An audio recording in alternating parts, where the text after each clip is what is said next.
En esta presentación de recibo de sueldos, vamos a ver un poco los conceptos que tenemos que tener en cuenta en una liquidación de sueldos.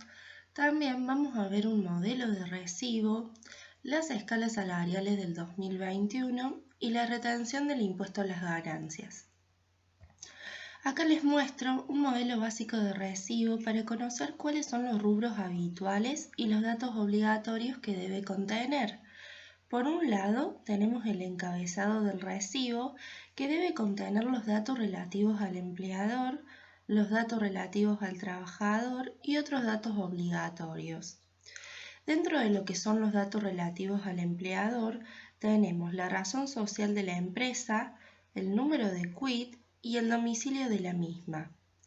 Dentro de lo que son los datos relativos al trabajador, tiene que estar el apellido y el nombre del empleado, la fecha en la cual ingresó en la empresa, el número de quit, el número de legajo, el número de la caja de ahorro donde se depositan los haberes, el sueldo básico, la categoría y la función que van a estar dadas de acuerdo al convenio colectivo de trabajo. Y dentro de lo que son los otros datos obligatorios, tiene que estar el periodo depositado, el banco en donde se realiza el depósito y la fecha del último depósito. En cuanto al cuerpo central del recibo, contiene 3 columnas, una para los conceptos remunerativos, otra para los no remunerativos y una tercera para las deducciones o retenciones que se aplican. Al final del recibo están sumadas cada una de las columnas y figura el salario neto, que es lo que recibe el empleado de bolsillo. Ese importe tiene que estar en números y en letras y el recibo debe estar firmado por el empleado. Acá les voy a mencionar algunos conceptos que son necesarios conocer para comprender mejor un recibo de sueldo. ¿En qué se distinguen los haberes remunerativos de los no remunerativos? Los haberes remunerativos son aquellos que suman en una liquidación y se consideran para el cálculo de aportes y contribuciones.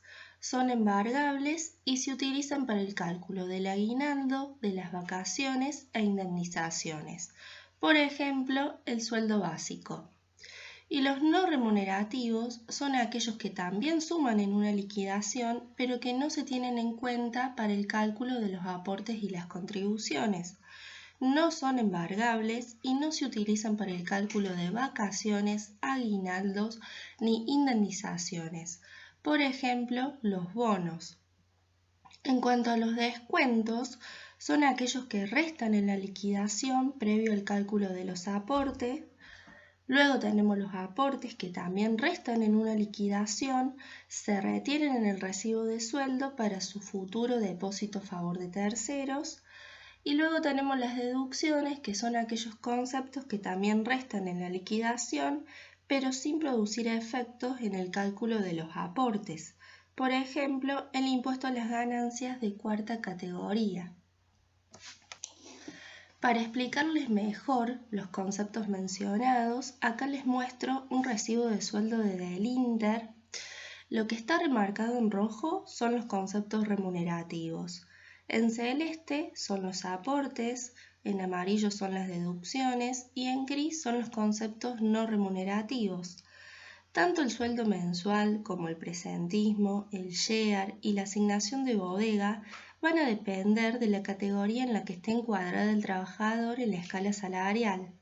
En este caso está en la categoría de operario interno.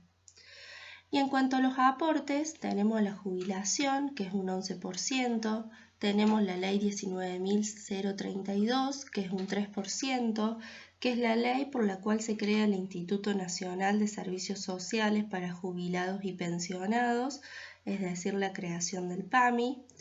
Luego tenemos la obra social, que es un 3%, y tenemos el aporte sindical SUTEAGA, que es el 1%.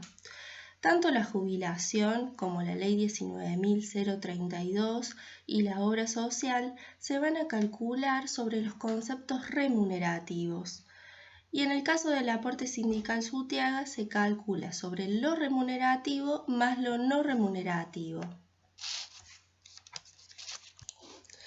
Acá tenemos la escala salarial del 2021, tenemos las fechas también en las que se van a cobrar los bonos no remunerativos y a su vez vemos que hay tres tipos de categoría: operario interno, operario práctico y operario calificado.